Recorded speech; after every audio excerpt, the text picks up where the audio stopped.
여러분 안녕하십니까, 김준송입니다. 오늘은 11월 23일 일요일입니다. 환율이 다시 1470원으로 복귀했고요. 단기적으로는 글로벌 달러가 관건인 것 같고, 중장기적으로는 1,500원, 1,600원 쪽으로 올라갈 것으로 예상하고 있습니다. 최근의 움직임을 보려면 좀 복귀해 볼 필요가 있는데요. 14일 금요일 날 한국은행이 달러를 대량으로 매도했잖아요. 그때 보면은 주간장에서 1,455원, 야간장에서 1,450원까지 밀었는데 개입 방법도 바꾸고 장기 계획도 발표하고, 그 이후에 국민연금 기업 개인들이 협조할까 이런 의문이 있었고, 당시에 개입은 대미 협상을 서명한 날에 정부 홍보를 하기 위해서 한 것이 아닌가 이런 생각을 했거든요. 그래서 당시에 세 가지 시나리오 말씀드렸잖아요. 1번 1,450원 밑으로 내려가서 계속 누른다. 2번 1,450원을 계속 지킨다. 3번 다시 10원 단위로 물러나면서 물량만 조정을 했다. 이거였거든요. 한번 보시죠.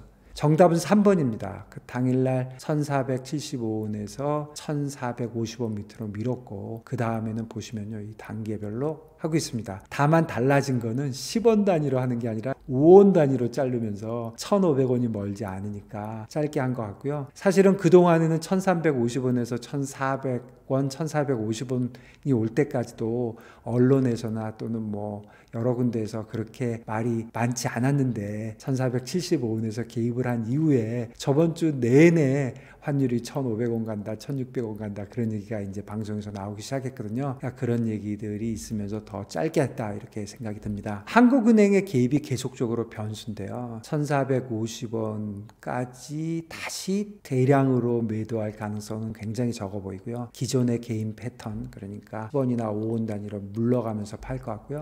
그래서 개인들은, 선물하시는 분들은 달러 매입은 주간장에 하면 한국은행이 팔아주니까 싸게 사고, 달러 매도는 야간장에는 아무래도 한국은행 매도가 약해지니까 매도는 야간에 하는 게 맞는 것 같고요. 그리고 국민연금 개입 가능성에 대해서는 저는 개인적으로 이게 맞는 건지는 잘 모르겠고요. 그런 거를 떠나서 다만 개입을 한다 하더라도 한은의 개입을 대체하는 것이라 큰 차이가 없어 보이고요. 여러분들 그러면 개입한지 아닌지는 어떻게 아느냐? 굉장히 쉽습니다. 일반인들, 은행이나 기업이나 개인은 달러를 팔 때 비싸게 팔려고 하잖아요. 그런데 한은이나 국민연금은 싸게 팔려고 하거든요. 밀어내리려고 하니까요. 그래서 시장을 조금만 보고 있으면 아주 어렵지 않게 판단하실 수 있습니다. 단기적으로는 글로벌 달러가 관건인 것 같고요. 글로벌 달러에 특히 미 이자율 향방에 달려 있는 것 같은데요. 이걸 한번 보시면요.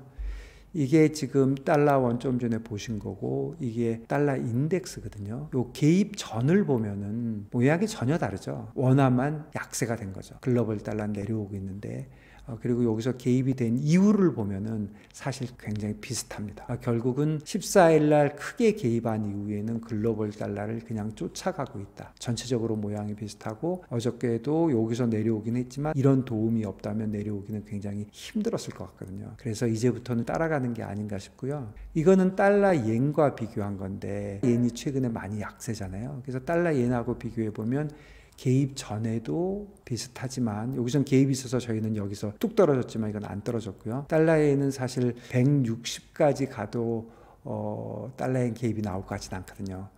그러다 보니까 일방적으로 많이 올랐고요. 여기서 약간의 조정이 있고, 그때 우리도 따라서 조정을 했다. 이런 모든 것을 고려할 때 제가 보기에는 앞으로 단기간을 보면 한국은행 변수도 있지만 거기에 글로벌 달러가 먼저다. 한국은행은 계속해서 개입을 위해서 하겠지만 물러나면서 하니까 결국 이거를 따라갈 것 같고요. 혹시 글로벌 달러가 내려가게 되면 자연스럽게 달러 원도 내려오겠지만 그땐 나름대로 폭이 적을 가능성은 있다, 이렇게 보고 있습니다. 그래서 글로벌 달러가 관건인데, 글로벌 달러 중에 특히 뭐를 봐야 되느냐 할 때 저는 미 이자율 향방에 달려 있다고 생각을 합니다. 미 주식과 달러의 관계를 생각해 보면, 일반적으로 주식이 강세가 되면 리스크 온 현상이 일어나면서 달러가 약세가 되고, 주식이 약세가 되면 안전자산 선호가 일어나면서 달러가 강세가 되거든요. 그런데 최근의 상관관계는 여러분들 보시다시피 그렇게 높지가 않습니다. 또 하나의 관계는 미 금리와 달러를 볼 수 있는데요. 미 금리와 달러는 금리 하락이 달러 약세를 가져오고 금리 상승이 달러 강세를 가져오는데 이것은 여전히 상당히 강한 상관관계가 있고요. 사실 지난 50년 동안 이게 깨진 경우는 뭐 며칠 안 된다고 합니다. 그렇지만 최근의 현상 중에 하나는 미 단기 금리가 하락한다고 해서 장기 금리가 꼭 하락하는 건 아니거든요. 그래서 그런 면에서 봐야 되겠지만 어쨌든 달러원은 글로벌 달러의 움직임에 달려있고, 그리고 제 생각에는 글로벌 달러는 미 이자율 향방에 달려있고, 그것은 미국의 경제 지금 상황이나 연준에 달려있다, 이렇게 봐야 될 것 같습니다. 장기적으로 보면은요, 1,500원에서 1,600원 쪽으로 올라갈 거로 예상하고 있습니다. 현재 달러 수급은 양호하지만 점차적으로 악화될 가능성이 많고요. 미래 수급은 심각한 수준이고요. 여러 번 말씀드린 대로 기업은 해외 기지 이전, 미국의 강제 투자 이전됐을 때 향후 수출액이 미국에 잠겨 있는 현상, 이런 것들이 일어날 것이고요. 개인들은 해외 투자가 계속적으로 급증하고 있고요. 그리고 부유층의 해외 이민도 증가 일로에 있는 것 같습니다. 정부도 최소 2천억 불 이상 미국에 장기 투자를 해야 되지 않습니까? 이런 것들이 있기 때문에 달러 수급이 나쁜데 달러원이 내려올 수는 없거든요. 그래서 연말에는 한 1,500원, 26년에는 1,600원 정도 예상하고 있습니다.